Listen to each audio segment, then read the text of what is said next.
Right now, a new chapter is unfolding.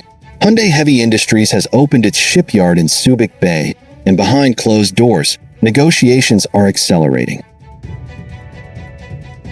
The Philippine Navy is pushing for 2 new frigates, heavier, stronger, and far more powerful than the Jose Rizal-class ships that sail today. At 3,000 tons each, these warships would not just patrol, they would command the seas. They would carry more missiles, stronger radars, and the endurance to challenge the rising tide of Chinese naval power. And here is the turning point. With Hyundai now in Subic, these ships might not just be delivered from Korea, they could be built, maintained, and sustained on Philippine soil. A game changer for sovereignty, self-reliance, and deterrence. Today, we explore why the Philippines wants these frigates, what they will bring to the fleet, and how they could tip the balance of power in the South China Sea. Before we continue our discussion, don't forget to like button, subscribe, and the notification bell button from Pinoy Guard.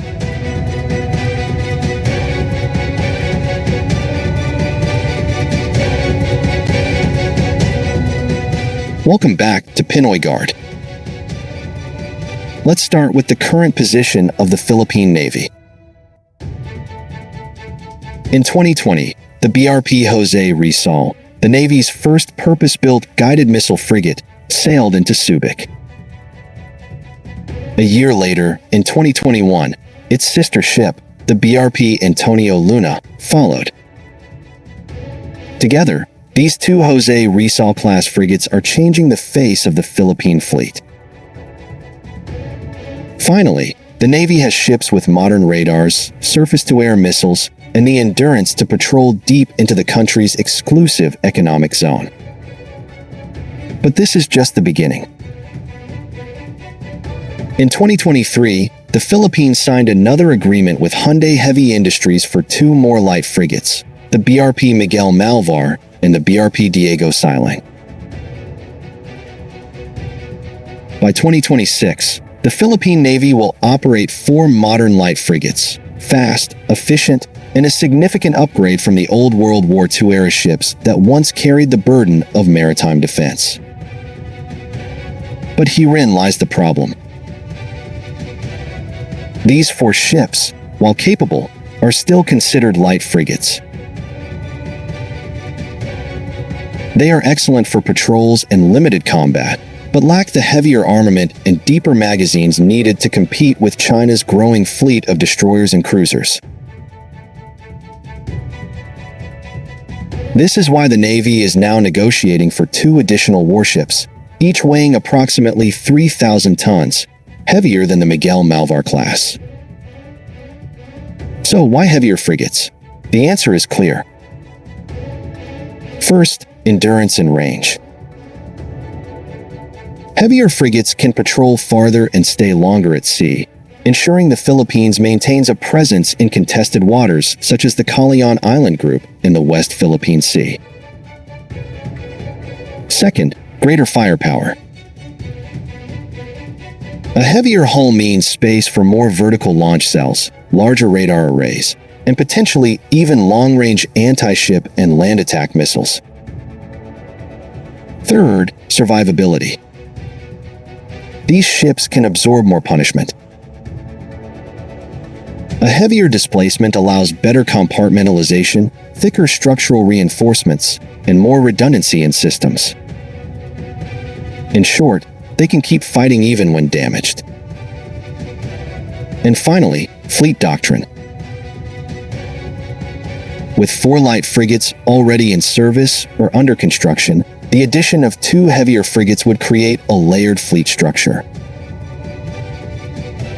The lighter ships could serve as escorts, patrol leaders, and rapid responders, while the heavier frigates form the backbone of fleet combat power.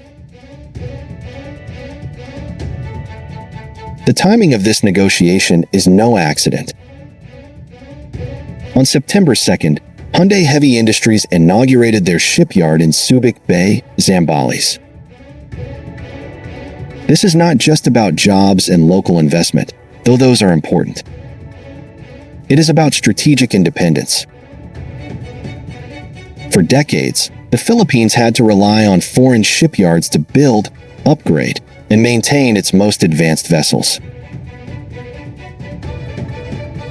With Hyundai now physically operating in Subic, the Navy has the option to keep its ships combat ready without sending them abroad. Imagine this scenario. The two new frigates are not just delivered from South Korea, they are outfitted, serviced, and perhaps even partially built in Subic. This would mean faster upgrades, reduced maintenance downtime, and the ability to repair ships during wartime, right here at home. It is not just a contract, it is the foundation of a defense industrial partnership.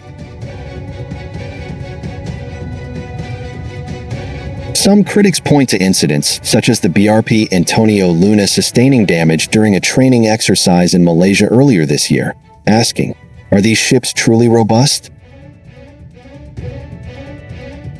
The truth is, modern warships, whether American, Chinese, or Korean, are built lighter than the steel monsters of World War II. They rely on sensors, networks, and missile defenses rather than armor plating. A dent from a training accident is not the same as a flaw in combat capability. Consider this. Even China's massive Type 052D destroyers have suffered collisions and grounding incidents. The difference lies not in the occasional mishap, but in how well the ship can fight and survive when missiles are flying.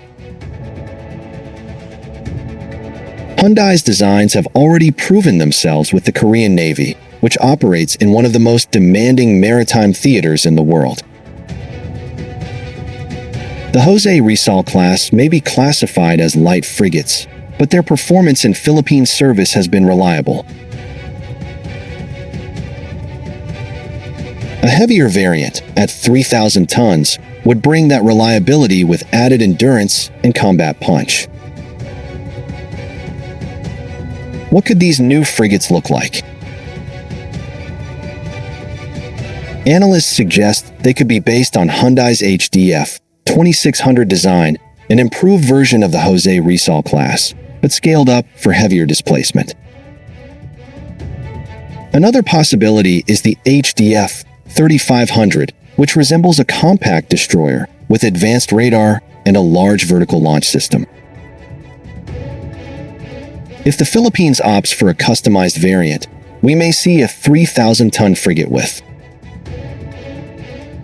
16 to 32 vertical launch cells for surface-to-air missiles, long-range anti-ship missiles, potentially up to 200 kilometers, advanced AESA radars for air and missile defense, and greater aviation facilities for helicopters and drones. Such a ship would not rival China's destroyers one-on-one, but it would provide a credible deterrent when combined with allies and joint force doctrine.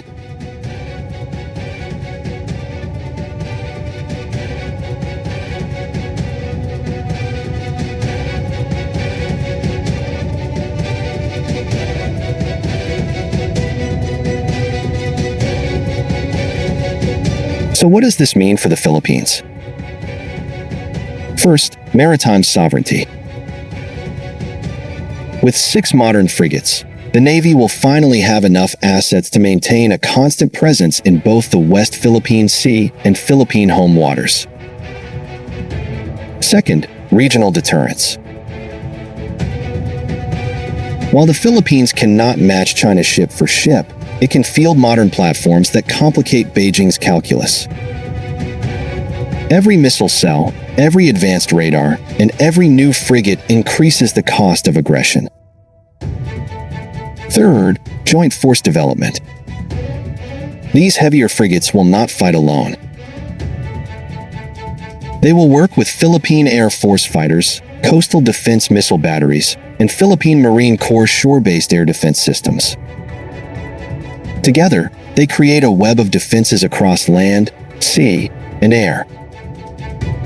And fourth, partnerships. With Hyundai now rooted in Subic, the Philippines positions itself as a hub for allied naval cooperation in Southeast Asia.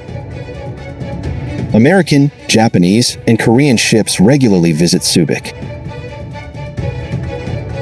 Having a local shipyard operated by one of the world's top naval builders turns the Philippines into a natural partner for regional defense cooperation. By the end of this year, negotiations are expected to conclude. If successful, the Philippines will take delivery of 2 new heavy frigates within the next 5 to 6 years. When combined with the 4 light frigates, the fleet will field 6 modern combatants, finally capable of blue water operations. But this raises the question, is 6 enough when China fields over 300 warships, including carriers and cruisers? The answer is no. 6 frigates alone cannot balance the scale. But they do not need to. The goal is not to match China's ship for ship, but to create a credible deterrent to defend Philippine waters until allies arrive, and to ensure that the nation is never again defenseless in its own seas. 2 frigates may sound modest, but in the grand story of Philippine naval modernization, they are the next essential chapter.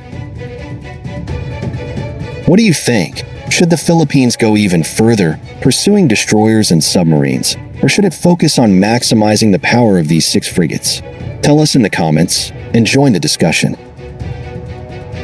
This is Pinoy Guard, where defense meets destiny.